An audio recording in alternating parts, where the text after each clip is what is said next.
Yes. नमस्कार, मैं लालजी प्रसाद। स्वागत है आरा हिंदी स्कूल में। कैसे हैं आप? उम्मीद करता हूँ आप कड़ा टाइप से होंगे। और देखिए, आज की क्लास में हम बात करेंगे कविता अधिनायक पर। रघुवीर सहाय की ये कविता है, आपको मालूम है। देखिए, इस क्लास में क्या क्या देखेंगे हम? इस क्लास में देखेंगे सारे वस्तुनिष्ठ प्रश्न जो आपके परीक्षा में किसी न किसी रूप में बनेंगे ही बनेंगे, और इस क्लास से बाहर नहीं बन सकते हैं। जहाँ तक कि मैंने इस पर्पस को याद ध्यान में रखते हुए इस क्लास को तैयार किया हुआ है। इसमें बहुत सारे प्रश्न आपके पिछले परीक्षाओं में पूछे जा चुके हैं, और फिर कुछ प्रश्न मैंने खुद के नया बनाए हुए हैं। और चलिए क्लास की शुरुआत करने से, हाँ, एक और सबसे इम्पोर्टेंट ज़रूरी चीज़ कि इस क्लास के अंतिम में कुछ प्रश्नों को मैंने रखा हुआ है जो इस बार आने के लिए संभावित हैं। ठीक है, तो क्लास में आपको देख लेना है, पूरी तरीके से देखिए क्लास, और अंतिम में जो प्रश्न मैं बताऊंगा उसको नोट करके उसका आंसर खुद बना लीजिए, कर लीजिए, है ना। और फिर तैयार हो जाइए इस बार परीक्षा के लिए। चलिए आइए देखते हैं सवाल नंबर 1। रघुवीर सहाय किस वाद के कवि हैं? हमारी क्लास लगातार चल रही है, ठीक है। अभी ये हमारी जो है क्लास 10 क्लास होने वाली है। और रघुवीर सहाय का बताना है किस वाद के हैं। और मैं बता दूं कि वाद क्या होता है। ये हिंदी साहित्य में उसको कई अलग अलग उपखंडों में, कालखंडों में, युगों में बांटा गया है। तो उसी के रूप में यहाँ पर जैसे देख रहे हैं, छायावाद, प्रयोगवाद, प्रगतिवाद और समकालीनवाद। अगर आप पढ़े होंगे, याद होगा तो ठीक है, नहीं तो मैं बताता हूँ कि एक इसी को ध्यान में रखते हुए मैंने एक क्लास बनाया हुआ है, अनुक्रमणी के नाम से होगा। प्लेलिस्ट में जाइएगा, बहुत पुरानी क्लास है हमारी, शुरुआती क्लास में। वो मैंने समझाया है कि जितने भी आपके पाठ्य पुस्तक में राइटर लगे हैं वो किस वाद में आते हैं, किस युग में आते हैं, किस काल में आते हैं, सबको मैंने वहाँ पर रख दिया है। तो आपको आसानी हो जाएगी एक चीज़ समझने के लिए वहाँ से। दूसरी एक क्लास हमारी है, वहाँ पर क्लास एक और है जिसमें सबको, जितने भी राइटर हैं आपके पाठ्य पुस्तक में, उनका माता पिता का नाम, जन्म स्थान, कहाँ पर जन्म हुआ है, मतलब उनका जन्म काल क्या है, और ठीक है, किस युग में आते हैं, गांव कहाँ है, सब कुछ कंप्लीट एक चार्ट बना कर रखा हुआ है। थोड़ा सा फंट भले छोटा है, मगर वो आपको वहाँ पर जाके स्क्रीनशॉट करके एक जगह उतार लीजिए, घूमना नहीं पड़ेगा आपको। 7 से 8 नंबर के प्रश्न वहीं से हल हो जाएंगे। आइए देखते हैं इसका वाद। तो मैं बताता हूँ रघुवीर सहाय किसके हैं। तो ये आपके प्रयोगवाद के हैं। किसके हैं? बी आंसर हो जाएगा, प्रयोगवाद के हैं। रघुवीर सहाय प्रयोगवाद के हैं। तार सप्तक के दूसरे दूसरे तार सप्तक में ये आते हैं, हम आगे भी देखेंगे। तो किस वाद में आते हैं? प्रयोगवाद में। अच्छा, प्रयोगवाद क्या है? प्रयोगवाद हिंदी साहित्य को 4 कालखंडों में बांटा गया है, मोटे मोटे समझ लीजिए, 4 कालखंडों में बांटा गया है। आधुनिक काल चौथा का अंतिम आधुनिक क्या है? आधुनिक आधुनिक कालखंड है। और उसी आधुनिक कालखंड के ये सारे क्या हैं? उप विभाग हैं, उपखंड है। जिसमें पहले में आता है भारतेंदु युग, द्विवेदी युग, फिर आता है तीसरा छायावाद, ठीक है, छायावाद। चौथा आता है प्रगतिवाद, पांचवा आता है प्रयोगवाद, छठा आता है समकालीन। और समकालीन को भी कई उपखंडों में बांटा गया है, ठीक है। नई कविता के, साठोत्तरी कविता के, समकालीन सारी अंदर में है। अकविता, बाकी चीज़ें नहीं जाननी है आपको, बस इतना ध्यान में रखिए। नेक्स्ट प्रश्न पर चलते हैं। दूसरा नंबर प्रश्न देखते हैं। रघुवीर सहाय पेशे से क्या थे? ये शब्द ध्यान देने की बात है, पेशे से क्या थे तो कवि भी थे, पत्रकार, कवि, निबंधकार, कहानीकार। तो ये कहानीकार भी थे, ठीक है, कवि भी थे और पत्रकार भी थे। लेकिन यहाँ पर शब्द मैंने बोला कि ध्यान देने की बात है, जब भी अगर पूछ दे परीक्षा में कि पेशे से क्या थे, तो आपको बताना है पत्रकार। ये आंसर हो जाएगा। क्लियर? आइए 3 नंबर सवाल कर हल करते हैं। 3 नंबर सवाल है आपका। रघुवीर सहाय ने अपनी पत्रकारिता की शुरुआत की थी, यानी की थी, नवजीवन से, समाचार विभाग आकाशवाणी, नवभारत टाइम्स नई दिल्ली और दिनमान से। तो देखिए, बात कही जा रही है कि शुरुआत कहाँ से की थे, किस पत्रिका से, पत्रकारिता जो किए थे किस से किए थे, तो किस पत्र, समाचार पत्र से किए थे, ये यहाँ से किए थे। आंसर ए हो जाएगा, नवजीवन से।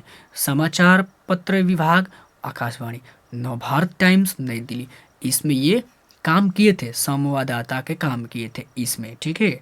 बट मूल रूप से शुरुआत इनकी यहीं से होती है, नवजीवन से। और दिनमान में ये प्रधान संपादक ही रहे हैं। आगे बढ़ते हैं। इसी तरीके से मैंने वो सेट भी किया हुआ है, ये सारे सवाल सेट किए गए हैं। दिनमान पत्रिका है, ये परीक्षा में शायद पूछा भी गया है। दिनमान पत्रिका है मासिक, अर्धमास, वार्षिक, साप्ताहिक या फिर वार्षिक।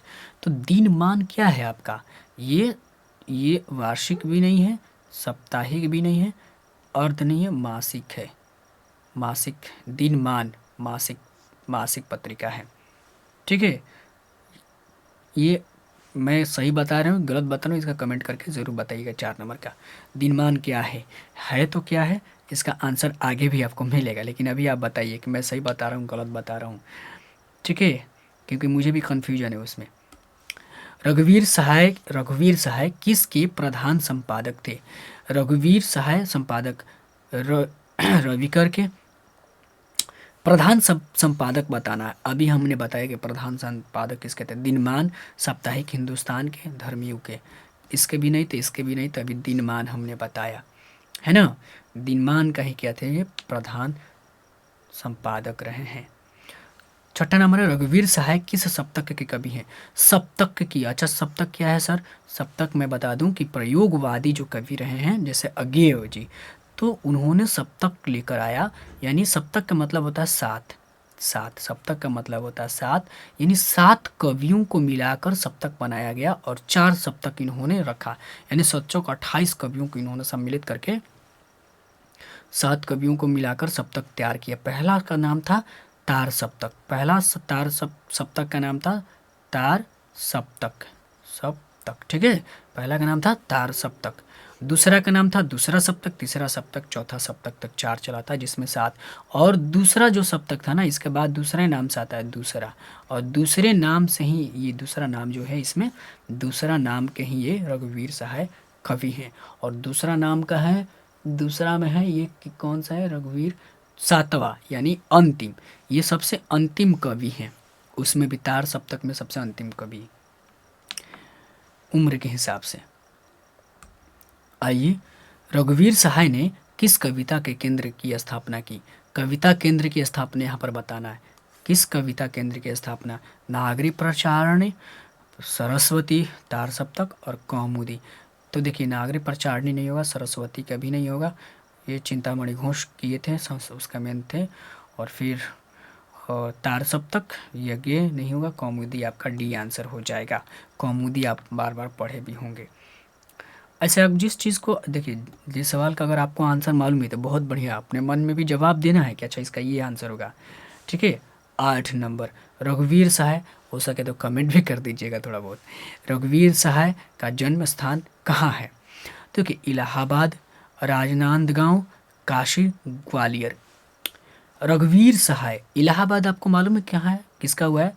सुभद्रा जी का हुआ है। इलाहाबाद में सुभद्रा कुमारी चौहान का हुआ है। राजनांदगांव में विनोद कुमार शुक्ल का हुआ है, विनोद जी का हुआ है, विनोद कुमार शुक्ल का हुआ है। काशी में किसका हुआ है मालूम है? जयशंकर प्रसाद का हुआ है, यानी प्रसाद लिखता हूँ सीधे, प्रसाद। ठीक है, अगर परीक्षा में पूछ दे प्रसाद का पूरा नाम क्या है तो बताना जयशंकर प्रसाद, या प्रसाद जी भी पूछे तो समझना कि आपका बस उन्हीं की बात की जा रही है। ग्वालियर में आपका इनका जन्म होता है। ठीक है, रघुवीर सहाय नहीं, अब मैं गलत बता रहा हूँ, ग्वालियर में होता है उनका, मुक्ति बोध का होता है, मुक्ति बोध का ग्वालियर में होता है। ये इलाहाबाद में, रघुवीर सहाय की इलाहाबाद में कहाँ लिख दूँ मैं, इलाहाबाद काट दीजिए, इलाहाबाद में सुभद्रा कुमार की चौहान होता है, इसमें आंसर ऑप्शन ही नहीं डाला हुआ है। इनका रघुवीर सहाय का जन्म स्थान कहाँ है? लखनऊ है। क्या है? लखनऊ, याद रखना है। ठीक है, इसमें कोई ऑप्शन नहीं, मैं नहीं डाला हूँ सवाल सेट किया हूँ मैं, खैर कोई नहीं, सॉरी, लखनऊ है। बाकी 4 चीज़ों को आप सीखे ना, ये भी आप सीख गए होंगे। कोई दिक्कत है आपको? नहीं दिक्कत होना चाहिए। आइए, ऑप्शन सेट किया हूँ बट ऑप्शन में ऑप्शन ही नहीं दिया हूँ 9 नंबर, रघुवीर सहाय किस शती के रचनाकार हैं? खैर कोई उसमें से 4 लोगों को आप समझ गए हैं, 5वां वो भी समझ गए। ठीक है, रघुवीर सहाय किस शती के रचनाकार हैं? 18वीं शती के रचनाकार हैं कि 20वीं शती के, फिर 19वीं शती के, 21वीं शती की? तो इनका अगर जन्म अगर मालूम हो आपका, ये 1929 इनका जन्म है, तो 1929 इसमें कौन सा आ गया? ये तो आ गया 20वीं में आ गया, 20वीं में आ गया। 18वीं में तो नहीं, काट दीजिए, 18वीं में नहीं आएगा, 20वीं में एक ही दिया हुआ, तो ये आंसर हो जाएगा, है ना, बी आंसर हो जाएगा। अगर जन्म में याद रहता तो भी आप पकड़ लेते हैं। आइए देखिए 10 नंबर, रघुवीर सहाय किस कृति के रचनाकार हैं? कृति मतलब होता है रचना, यानी जो काम किया गया है उसका रचनाकार। तितली, चितकोबरा, इरावती, कुछ पत्ते कुछ चिट्ठियाँ, चिट्ठियाँ, चिट्ठियाँ नहीं चिट्ठियाँ, कुछ पत्ते कुछ चिट्ठियाँ। आपको ये मालूम होगा, पीछे अगर हमारी क्लास किए होंगे तो आप याद भी होगा, तो तुमुल कुलाहल कलह में आप पढ़े होंगे कि तितली क्या है। ये उपन्यास है किसका? आपका जयशंकर प्रसाद का। इरावती भी पढ़े होंगे, इरावती जो अधूरा उपन्यास है, सवाल भी बना हुआ था, ये किसका है? प्रसाद का उपन्यास है, प्रसाद का क्या है? उपन्यास है। और ये जो चित्त को बड़ा है, ये क्या है? मृदुला गर्ग, गर्ग जी हैं, मृदुला, मृदुला पूरा लिख ही देता हूँ, मृदुला, ठीक है, मृदुला गर्ग जी हैं, ये स्त्री लेखिका हैं, ठीक है। तो ये भी उपन्यास है, इसका वो राइटर है। और कुछ पत्ते कुछ चिट्ठियाँ इनका है। आइए, कोई दिक्कत? मैं कुछ ज़्यादा बता रहा हूँ तो कोई दिक्कत तो नहीं हो रही आपको? आइए 11, रघुवीर सहाय किस कृति के रचनाकार हैं? अच्छा, ये रिपीट सवाल हो गया है ना। नेक्स्ट बढ़ते हैं 12 नंबर सवाल। 12 नंबर सवाल पर देखें, हंसो हंसो जल्दी हंसो के कवि हैं? रघुवीर सहाय, रघुवीर सहाय, 2 बार रघुवीर सहाय आ गया, ठीक है। रघुवीर सहाय काट दीजिए, यहाँ पर एक मुक्तिबोध डाल दीजिए, यहाँ पर मुक्तिबोध डाल दीजिए, हाँ ठीक है। और सर्वेश्वर दयाल सक्सेना ज्ञानेंद्र पति, मालूम है आपको, हंसो हंसो जल्दी हंसो, ये है आपका रघुवीर सहाय। क्लियर? ये आंसर हो जाएगा। 13 नंबर सवाल पर चलते हैं। 13 नंबर है, आत्महत्या के विरुद्ध, और आत्महत्या के विरुद्ध क्या है? तो निबंध है, कहानी है, कविता है, आलोचना नहीं है, काट देना है। अगर आप इस पार्ट को पढ़े होंगे पहले भी तो आपको मालूम है कि 3 ही चीज़ मिलता है, कविता, कहानी और निबंध मिलता है। तो आलोचना तो इसमें होगा नहीं, पहले ही काट देना है। कविता, चूँकि ये कवि हैं, मूल रूप से कवि और पत्रकार हैं, तो कहानी या निबंध तो हटा ही देना है, ये कविता हो जाएगा, सी आंसर, ठीक है, ठीक है, सी हो जाएगा। और सी में भी मैं बता दूं कि आत्महत्या के विरुद्ध क्या है? आपका काव्य संग्रह है, और इसी में आपका अधिनायक जो कविता है, ये वाली अधिनायक कविता संकलित है, संग्रहित है, अधिनायक, नायक, ठीक है। अधिनायक कविता किसमें संकलित है? आत्महत्या के विरुद्ध में। आइए नेक्स्ट प्रश्न पर देखते हैं 14 नंबर, दिल्ली मेरा परदेश क्या है? तो निबंध है, कहानी, उपन्यास, कविता। देखिए दिल्ली उपन्यास, ये तो उपन्यास तो पहले काटना है, कहानी, कविता, निबंध में ढूंढना है। दिल्ली मेरा परदेश क्या है? ये आपका निबंध है, ये आंसर आ जाएगा। क्या है ये? दिल्ली मेरा परदेश, हाँ निबंध ही है, निबंध है ये, ठीक है। जो कन्फ्यूजन हो रहा है तो आपको उसको, अगर देखिए कई बार होता है सवाल को, मुझे तो, मैं तो आंसर यहीं कहीं नोट नहीं किया हूँ, कि कई बार होता है आदमी गुम भूल जाता है, कन्फ्यूजन होता है, तो वहीं से पता चला अच्छा इसका ये आंसर है ना, होता है ना ऐसा। मैं ऐसा नहीं करता हूँ। तो जो कन्फ्यूजन अगर हो या गलत मैं जवाब दे दूँ तो आपको कमेंट करना है कि सर आप इसका गलत जवाब दें, इसका आंसर ये होगा। ये नहीं कि मैं जो बता दिया वही नहीं, आपको खुद का भी रिसर्च होना चाहिए आपका। यह कई बार यहाँ बैठे बैठे दिमाग में कई तरह की चीज़ें को कंट्रोल यहाँ करना होता है मुझे, या किसी भी सर को कंट्रोल करना पड़ता है, बहुत सारी चीज़ें, तो भूल मिस्टेक कई बार हो ही जाता है। 15, लोग भूल गए हैं किसकी रचना है? ज्ञानेंद्र पति की। तो इनका क्या है? इनका क्या है? संशय आत्मा, गांव का घर, भूषण, भूषण शिवा बावनी, शिवभूषण, ठीक है, छत्रसाल दशक, तो सूरदास, सुरसागर, सुर सरावली, साहित्य लहरी, है ना, ये भी नहीं होगा, रघुवीर सहाय, डी हो जाएगा, रघुवीर सहाय, ठीक है। लोग भूल गए हैं। आगे देखते हैं 16 नंबर, और 16 नंबर सवाल है आपका, अधिनायक शीर्षक कविता किस पुस्तक से ली गई है? ये बताना किस पुस्तक से ली गई है। अभी मैंने बताया किससे ली गई है, कहीं दिया है आत्महत्या के विरोध से, बी आंसर पहले ही बता दिया हमें। अच्छा, लोग भूल गए हैं, इन्हीं की रचना है, काव्य संग्रह। हंसो हंसो जल्दी हंसो, ये भी काव्य संग्रह है। मुक्तिबोध रचनावली नहीं, मुक्तिबोध रचनावली की किसकी है ये? तो मुक्ति बोध की है, लेकिन मुक्ति बोध ने लिखा नहीं है, बल्कि मुक्ति बोध जो भी रचनाएं किया ना उनको समग्र रूप में रत्नावली के नाम से 6 खंडों में प्रकाशित किया गया है। कौन किया है, करवाया है? राजकमल प्रकाशन से कौन करवाया है? तो नेमी चंद्र जैन। ठीक है, नेमी चंद्र जैन, ये याद रखना है, मैं क्यों बता रहा हूँ, ये याद रखना है। नेमी चंद्र जैन ने मुक्तिबोध रत्नावली का 6 खंडों में प्रकाशन संपादित किया हुआ है राजकमल प्रकाशन से। ये सवाल बन भी सकता है, क्यों? क्योंकि ये आपके पाठ से ही मैंने इसको सेट किया हुआ है, यहाँ पे रखा हुआ है। मुक्ति बोध को पढ़े हैं, पढ़े हैं पीछे, जन जन का चेहरा एक। लोग भूल गए हैं किसकी, अभी रिपीट सवाल हो गया, लोग भूल गए हैं। हाँ, लोग भूल ही जाते हैं अक्सर। लोग भूल गए हैं के बाद 18 किस रचना के लिए रघुवीर सहाय को साहित्य अकादमी पुरस्कार मिला? बहुत सुंदर सवाल है, ठीक है ना। साहित्य अकादमी पुरस्कार इनको भी मिला हुआ है, लेकिन किस के लिए? लोग भूल गए हैं, कुछ पत्ते कुछ चिट्ठियाँ, वे और नहीं जो मारे जाएंगे, सीढ़ियों पर धूप में। लोग भूल गए हैं, सीढ़ियों पर धूप नहीं, हाँ, लोग भूल गए हैं, इसी के लिए मिला हुआ है इनको। ठीक है, साहित्य अकादमी पुरस्कार, ये सही है, यही आंसर होगा। अब देखते हैं रघुवीर सहाय का जन्म स्थान। जन्म स्थान इलाहाबाद है। ये रिपीट सवाल हो गए। ग्वालियर में मुक्ति बोध का ही होता है, काशी में प्रसाद का राजनंदन होता है, इलाहाबाद में आपका होता है सुभद्रा, और लखनऊ में ही होता है। इसका कमेंट करिएगा, लखनऊ में ही होता है, मैं सही बताया हूँ। रघुवीर सहाय के पिता का क्या नाम है? नाम बताना उनका, क्या नाम? तो रघुवंश, मणिशंकर, हरदेव सहाय, रघुनंदन। आंसर बी हो जाएगा। रघुवीर सहाय, सहाय तो सब लोग हैं सर, वीर हरदेव, ठीक है, वीर देव, व देव, देव रघु, हरदेव, याद रखना पड़ेगा, ट्रिक पर नहीं सेट बैठ रहा। आइए, रघुवीर सहाय का जन्म कब हुआ है बताना है। जन्म इनका जन्म कब हुआ था? तो 1929 में वीर लोग पैदा होते हैं। वीर कब आदमी हो जाता है? जब 29 साल को हो जाएंगे तो वीर हो जाएंगे। 29 में, 29 वीर, सीधे ये आंसर, ताक झाँक कहीं नहीं करना है। अब आइए आगे चलते हैं। रघुवीर सहाय ने किस विषय में एमए किया था बताइए? हिंदी में, अंग्रेजी में, इतिहास में, भूगोल में।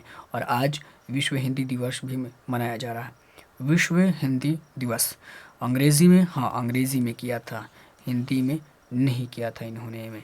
हिंदी में कौन किया था बता सकते हैं क्या? आपके पाठ्य पुस्तक में कोई है राइटर जो हिंदी में एमए किया हुआ है?